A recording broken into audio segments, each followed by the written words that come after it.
Minuto H2, onde você se nutre de boas informações. Olá, querido ouvinte! No nosso episódio de hoje do Minuto H2, vamos falar sobre o magnésio e sua aplicação via foliar como complemento nutricional para as plantas. E para falar desse assunto tão importante, nós contamos com a participação do engenheiro agrônomo e diretor de pesquisa da AgroAdvance, Eduardo Zavascki. Eduardo é técnico agrícola pela Escola Agrotécnica Federal de Urutaí, engenheiro agrônomo pela Universidade do Estado de Santa Catarina, mestre e doutor em solos e nutrição de plantas pela Exalc-USP.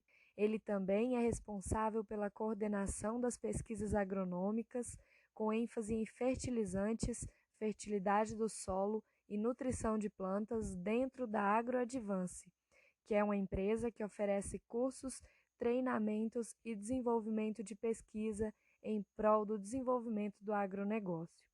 Muito obrigada, Eduardo, pela sua participação. Seja muito bem-vindo ao Minuto H2.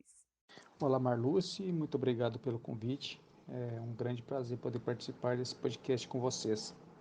Eduardo, para começar a nossa conversa, eu gostaria que você falasse um pouco por que é importante para o produtor e para os profissionais compreenderem na prática o comportamento dos nutrientes no solo e na planta. Bem, a importância de se conhecer como os nutrientes se comportam tanto no solo quanto na planta é muito importante, visando estratégias de fornecimento deles para as plantas, né? Eu vou tentar separar aqui solo e planta para ficar um pouco mais didático. Quando a gente conhece como os nutrientes se comportam no solo, isso vai impactar, por exemplo, na dose que a gente vai aplicar, na forma como a gente vai aplicar e o local que a gente vai aplicar.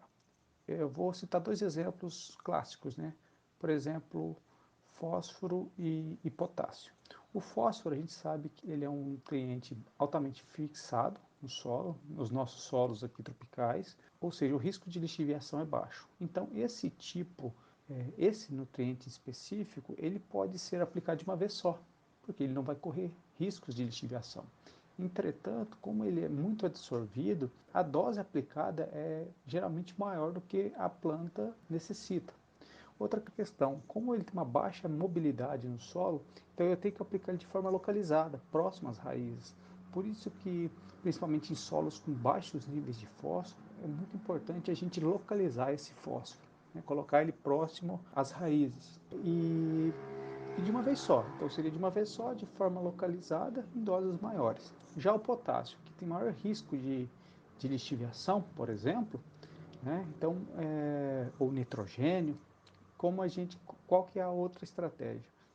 Parcelamentos, né? Por exemplo, principalmente se a gente tiver um solo com menor CTC, uma menor capacidade de absorção, né, de ligação desse nutriente, é necessário a gente fornecer de forma mais parcelada, porque ele corre esse risco de lixiviação. Como ele é um nutriente que tem uma maior mobilidade no solo, não há necessidade de localização próxima às raízes, né?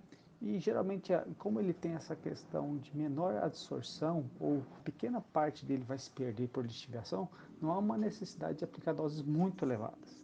Então, no caso do potássio, o correto é parcelar, não precisa aplicar doses muito acima do que a planta necessita, porque se você parcelar, você consegue minimizar essas perdas, e não há necessidade de você aplicar de forma localizada, porque ele é um nutriente que tem uma alta mobilidade no solo. Então, não há necessidade de localizá-lo perto da raiz. Agora, com relação ao comportamento na planta, né? Por exemplo, vamos pegar o exemplo do boro. A gente sabe que o boro tem uma baixa mobilidade na planta. Então, é extremamente importante, primeiro, ter um bom fornecimento no solo, para que esse boro seja absorvido e ele seja redirecionado para todas as partes da planta via xilema. Por quê? Porque a capacidade de remobilização via floema é baixo. Uma vez que eu adotei essa estratégia de fornecer esse nutriente no solo, se eu for fornecê-lo de forma complementar na folha, tem que ser em vários parcelamentos, né? Porque ele tem uma baixa capacidade de retranslocação na planta. Um outro exemplo, por exemplo, agora eu volto a falar do magnésio e potássio. Se eu entendo como é a absorção desses nutrientes pela planta, né, o comportamento deles pela planta, eu sei que o magnésio e o potássio eles competem por transportadores, né, nas raízes. E nós sabemos que o potássio ele tem algumas proteínas transportadoras específicas, ou seja, o potássio ele sempre leva vantagem em relação ao magnésio, né? Então, se eu tiver um desbalanço no solo, em que eu tenha uma relação muito estreita magnésio-potássio, menor que 2:1, né, recomenda-se pelo menos você ter uma relação de 2 a 3:1 de magnésio sobre potássio, eu começo a ter problemas na absorção de magnésio, eu começo a ter falta de magnésio. Então, conhecer esse comportamento na planta, na absorção pela planta, é importante também na questão de estratégia de fornecimento desses nutrientes, né? Então, nesse caso, eu teria que diminuir um pouco o uso do potássio, incrementar doses de magnésio e talvez fornecer, né, que vai ser o assunto aqui do nosso bate-papo, o fornecimento do magnésio via folha, porque é uma forma de você driblar esse problema na absorção via raiz, né? Já que você vai ter problemas de interferência. Então, assim, conhecer tanto o comportamento quanto dos nutrientes no solo quanto na planta é fundamental na adoção de estratégias de manejo de fornecimento desses nutrientes. Falando no magnésio, o que você destacaria como as principais funções desse nutriente nas plantas? Dentre as principais funções do magnésio, eu destacaria a composição na molécula da clorofila. A clorofila a gente sabe que é o pigmento responsável pela absorção de luz do sol, que depois vai ser convertida em energia química, né?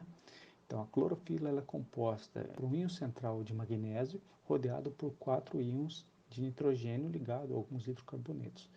Então, esse é acho que é o mais conhecido, né, papel do magnésio. Outro papel importante do magnésio é na ativação de uma enzima chamada rubisco. A rubisco é uma das enzimas que está no processo de transformação do CO2 gasoso em carboidrato.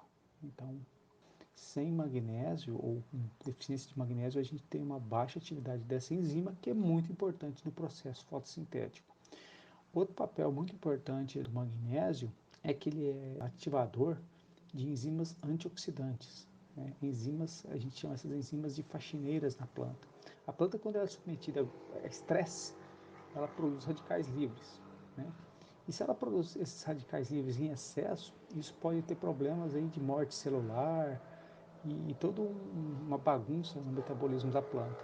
Então, se você tem magnésio adequado, você tem uma produção de enzimas antioxidantes que vão, né, combater esses radicais livres, né? Então, você vai ter a transformação desses radicais livres em substâncias menos tóxicas.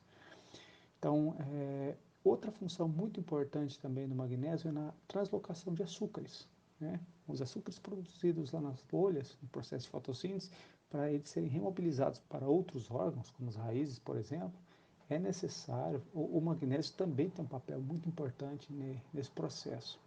E o quinto processo que eu acho que também merece destaque do magnésio é que ele também atua na produção de carotenoides, que são componentes responsáveis pela proteção da planta ao excesso de luz, né? Quando a planta está submetida a excesso luminoso, esses carotenoides eles amenizam os efeitos danosos a esse tipo de ambiente. Então, o magnésio ele atua em várias frentes nas plantas e sem ele o desenvolvimento adequado é consequentemente muito afetado. Realmente são funções extremamente importantes no metabolismo da planta, né, Eduardo? Muitas vezes também, no manejo da correção do solo, o produtor não se atenta ao tipo de calcário utilizado e ao teor de cálcio e magnésio desses corretivos, né? Por que isso pode ser um problema?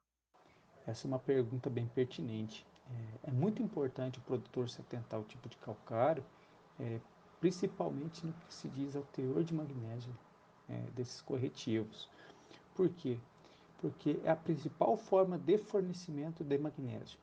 Muitas vezes o pessoal fica muito ligado àquela relação cálcio-magnésio no solo, vou usar um calcário calcítico.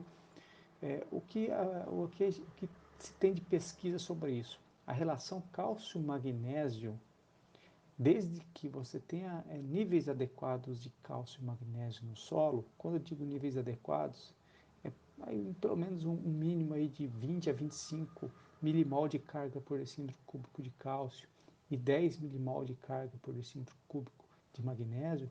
A relação entre esses nutrientes pouco importa, né?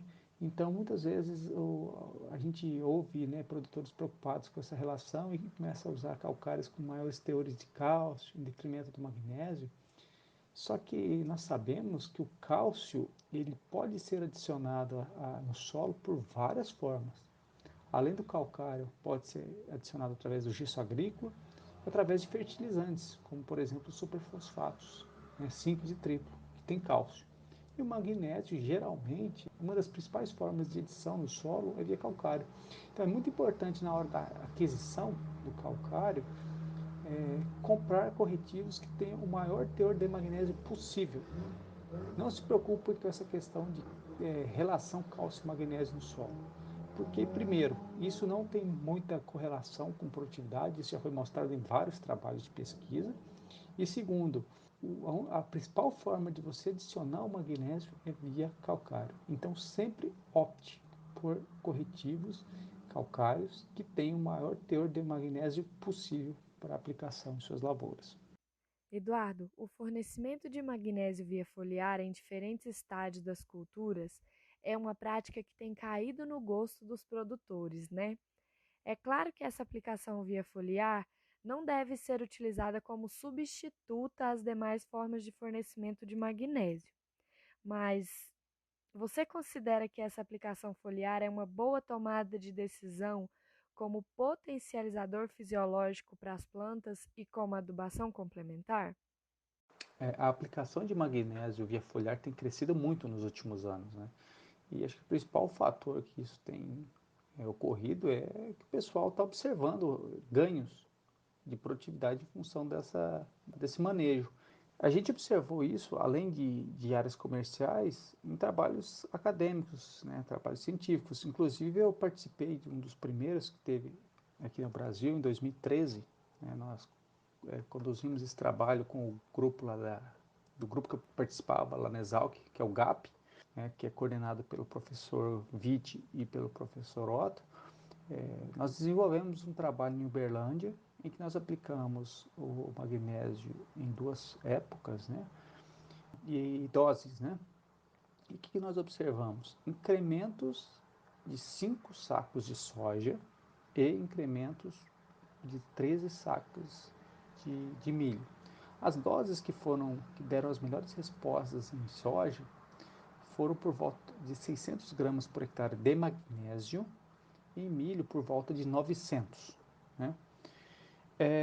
O que a gente observou nesse trabalho? Que o magnésio ele tem um papel muito importante no enchimento dos grãos. Né? Pelo magnésio ter esse papel importante na translocação de fotossimilados, então plantas que têm uma adequada nutrição em magnésio e que o magnésio foi fornecido via foliar, esse incremento no peso dos grãos, consequentemente, influenciou na produtividade. Recentemente eu fiz um trabalho em Jataí e eu tive um resultado muito parecido, né? Ganhos de 5 sacos por hectare também em soja. E uma coisa interessante, em Uberlândia eu utilizei sulfato de magnésio como fonte e em Jataí cloreto de magnésio. Ou seja, não é muito a fonte que é o determinante, e sim saber as épocas adequadas, né, e a dose correta. A dose geralmente tem se trabalhado de 400 a 600 gramas por hectare de magnésio na soja e milho aí por volta de 800 a 900 gramas por hectare.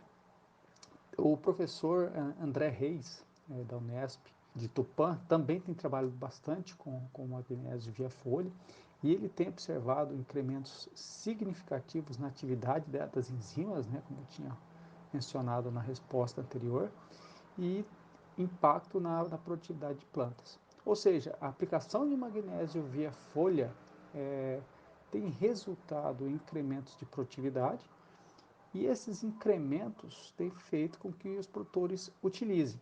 E aí, por que, né, que esse magnésio aplicado via folha, ele está surgindo efeito, já que ele é um macronutriente e as quantidades necessárias são muito altas, né? E talvez a melhor forma de uso seria via solo, por alguns motivos. Via solo realmente é a principal forma de aplicação e de fornecimento do magnésio, e essa aplicação de magnésio foliar, ela nada mais é do que um magnésio fisiológico ou complementar. Por que eu diria complementar? Porque em algumas situações o magnésio do solo ele não é suficiente para nutrir a planta de forma adequada em períodos chaves de alta demanda. Por quê?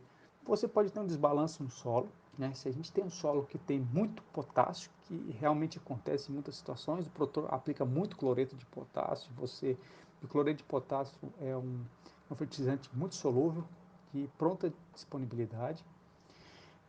Então você vai ter esse desbalanço no solo, como eu expliquei na resposta anterior. Se você tem uma relação muito estreita, você tem uma preferência de absorção de potássio e pode faltar magnésio na planta mesmo tendo no solo. E aí a aplicação foliar ela consegue minimizar esses problemas, né? Em alguns casos também, mesmo que você tenha suprimento do solo, em alguns momentos chave, pode ser que você tenha picos de demanda e que a complementação foliar ela seja interessante. E por isso que a gente tem observado respostas, mesmo em solos com bons níveis de magnésio, né? Então, assim, aplicações foliares, elas são complementares ou com papel fisiológico. Lógico que nunca vai ser suficiente para você suprir a demanda total da planta. Do ponto de vista dessa adubação complementar, em quais aspectos esse magnésio foliar pode contribuir em estádios mais avançados das culturas, como na fase reprodutiva, por exemplo? Eu acho que do ponto de vista como adubação complementar em estágios mais avançados, o uso de magnésio foliar ele é muito interessante porque o magnésio ele tem um papel fundamental na translocação de açúcares. Então, na translocação de açúcares das folhas para os grãos. O que a gente tem observado? Quando a gente utiliza magnésio via foliar, em épocas mais avançadas, a gente tem uma melhoria no enchimento dos grãos. Mas eu gostaria de salientar que é importante também esse parcelamento do magnésio via folha. Eu gosto de trabalhar em pelo menos 3 aplicações. Eu acho que uma aplicação do magnésio no estágio vegetativo, por exemplo, da soja, em V5, ele é muito importante para aumentar o potencial fotossintético da planta, porque o magnésio é muito importante nesses processos. Além do mais, o magnésio, como tem um papel muito fundamental na translocação de açúcares, você tem um maior crescimento do sistema radicular. A gente sabe que até no estágio V5, a planta prioriza crescimento de raiz, né? E se a gente tem uma melhor translocação de açúcares, e o magnésio é importante nisso, a planta tem um crescimento mais robusto, né, do sistema radicular. E aí, à medida que nós vamos avançando, no início aí do processo de florescimento, a adubação de magnésio é importante para manter a planta bem nutrida nesse elemento, que vai fazer com que a planta produza mais açúcares para o pegamento dessas flores, né? E depois, lá na frente, o enchimento dos grãos. Então, acho que essa complementação foliar, ela se dando em várias etapas, eu acho que o resultado é muito melhor, né? E fora que o magnésio também é importantíssimo na questão de diminuição de estresse abiótico. Então, se a planta é submetida a estresses abióticos durante todas as etapas, né, do seu crescimento, essas aplicações fisiológicas elas são muito importantes. Então, eu acho que nos estágios mais avançados, ela tem esse papel muito importante no enchimento dos grãos, mas eu acho que essa complementação ao longo do ciclo ela se torna muito interessante para que a planta tenha um melhor desenvolvimento como um todo. Realmente, né, Eduardo? O fornecimento do magnésio deve ser um ponto de atenção dos produtores durante todo o ciclo da cultura. E para finalizar, em relação ao magnésio, que é esse macronutriente secundário tão importante para as plantas, qual manejo você indicaria para aquele produtor que negligencia a importância desse nutriente?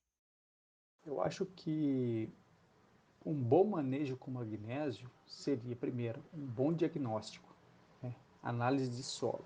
Ver quanto que você tem no solo.